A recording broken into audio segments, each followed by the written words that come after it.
Alfianti dari jurusan Administrasi Bisnis 2B. Di sini saya akan mewawancarai dua narasumber, yaitu yang pertama Ibu Ika Arianti sebagai guru dan yang kedua yaitu Saskia Laili Prianti sebagai mahasiswa. Pancasila sebagai etika memiliki konsekuensi bahwa Pancasila dijadikan pedoman bagi bangsa Indonesia dalam bersikap, berperilaku, dan menjadi moral bangsa Indonesia sekaligus jiwa bangsa. Baiklah, yang pertama saya akan menemui Ibu Ika. Selanjutnya kita akan melakukan wawancara yang pertama.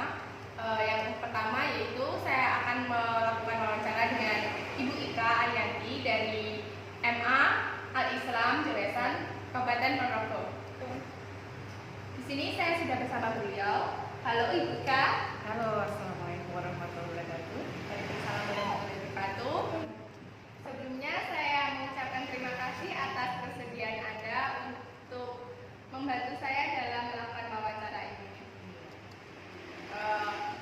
Gini Ibu Ika, seperti yang sudah kita ketahui tentang dasar negara kita adalah Pancasila.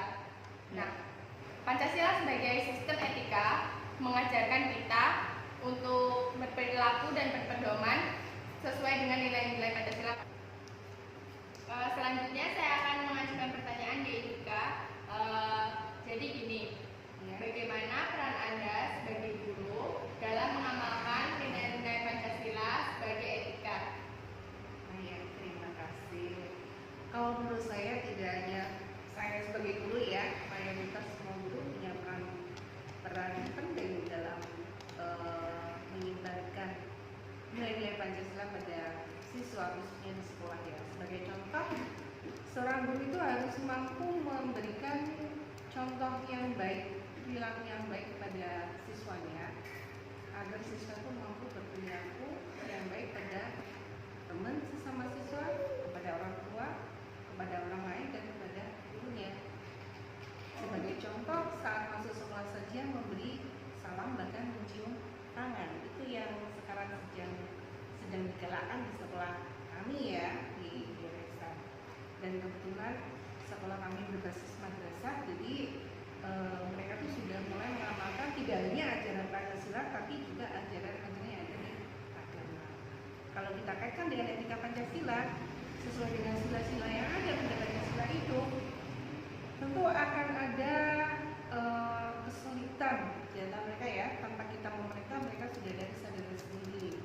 Misalkan mau bergotong royong, kemudian hormat kepada gurunya, menjaga kebersihan sekolah, kemudian cinta pada lingkungannya ya, dan tidak membuang sampah sembarangan. Itu. Ya baik Ibu Ika, terima kasih atas jawabannya. Kemudian saya akan mengajukan pertanyaan yang kedua ya.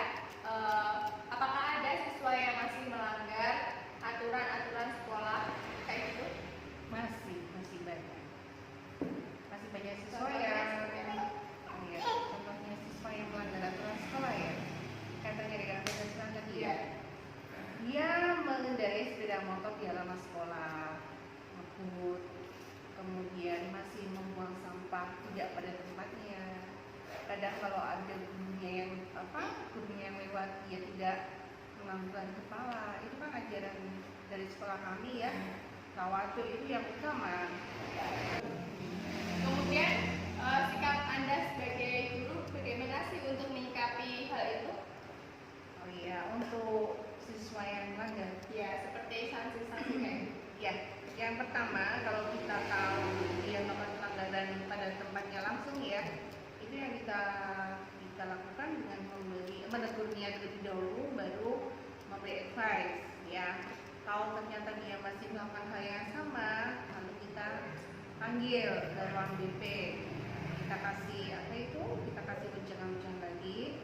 Dan yang ketiga, kalau dia masih tetap melakukan pelanggaran, baru kita datangkan orang tuanya, kemudian membuat surat pernyataan untuk tidak melakukan kesalahan yang sama. Nah, terima kasih atas jawabannya Ibu Ika. Itu tadi adalah pertanyaan terakhir dari saya. Sebelumnya saya mohon maaf apabila ada salah kata. Selanjutnya seorang mahasiswa dari UNS, yaitu Saskia Laili. Halo Saskia, bagaimana kabarnya? Hai, alhamdulillah baik. Nah, sebelumnya saya mengucapkan terima kasih atas kesediaan kamu dalam menjadi narasumber saya sebagai perwakilan dari seorang mahasiswa. Baiklah, di sini saya akan mewawancarai kamu tentang Pancasila sebagai sistem etika dalam kehidupan masyarakat Indonesia. Selanjutnya saya akan mengajukan pertanyaan ya. Ya, Gini, kan kita seorang mahasiswa. Bagaimana pendapat kamu sebagai mahasiswa yang menjadi pioner dalam penerus bangsa yang kaitannya dengan nilai-nilai Pancasila? menjadi mahasiswa tentunya seorang maha itu sudah mengetahui pengetahuan yang lebih dari seorang siswa ya. Iya. Jadi mahasiswa itu tidak hanya sebagai pelaku, tetapi juga sebagai penggerak tentang aktualisasi dari nilai-nilai Pancasila itu sendiri. Dan sebagai penerus bangsa, kita harus memiliki jiwa nasionalisme akan kebangsaan dan patriotisme sebagai bentuk dari sila-sila Pancasila itu. Misalnya menjadikan Pancasila sebagai norma hukum adat dan kebiasaan. Nah, dengan begitu Pancasila sebagai pedoman sudah menjadi konsekuensi bagi kita semua dalam bermoral sebagai warga negara. Wah, kemudian saya akan mengajukan pertanyaan yang kedua, yaitu kamu sudah menjadikan Pancasila sebagai sistem dalam berperilaku. Menurut saya sudah ya, karena sebagai penerus bangsa tentunya kita sadar akan nilai-nilai Pancasila itu sendiri. Dan Pancasila berasal dari nilai-nilai yang ada di masyarakat, termasuk dalam hal bertingkah laku. Iya, iya. Kalau gitu, menurut kamu sikap apa sih yang kamu lakukan selama ini sebagai mahasiswa? Contoh kecil aja ya, misalnya dari kecil kita udah diajak upacara, terus bersikap sopan kepada orang yang lebih tua, terus tolong menolong kalau ada orang yang susah gitu, kita mencoba untuk membantu sebisa kita. Terus kita nggak boleh membeda-bedakan nih, misalnya teman kita ada yang beda agama atau beda ras, suku gitu, kita harus tetap berteman dengan mereka. Iya, benar Nah, sekali. dari itu kita sudah termasuk loh menerapkan nilai-nilai dari Pancasila itu sendiri. Wah, jawaban kamu sangat amazing sekali. Nah, kemudian pertanyaan terakhir dari saya, bagaimana upaya kamu sebagai mahasiswa ketika kamu melihat teman kamu tidak sesuai dengan nilai-nilai Pancasila? Contohnya yaitu seperti menyontek atau sikap buruk lainnya. Sebagai teman ya, saya biasanya hanya mengingatkan terlebih dahulu dengan cara yang baik-baik, Iya. secara lisan. Nah, kalau misalnya dia tetap nggak mau mendengarkan, lebih baik kita minta bantuan kepada orang yang lebih dewasa, misalnya dosen atau guru atau apa orang tuanya itu. Iya. Mungkin dia akan lebih mengerti, akan lebih paham kalau misalnya yang menyampaikan itu orang yang dia hormati gitu. Ya, benar sekali. Nah, kali ini kan kita udah selesai nih.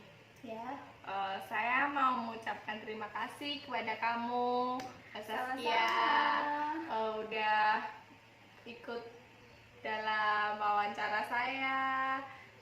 Sebelumnya saya minta maaf jika ada salah kata dari saya, kurang lebihnya saya mohon maaf. Wassalamualaikum warahmatullahi wabarakatuh.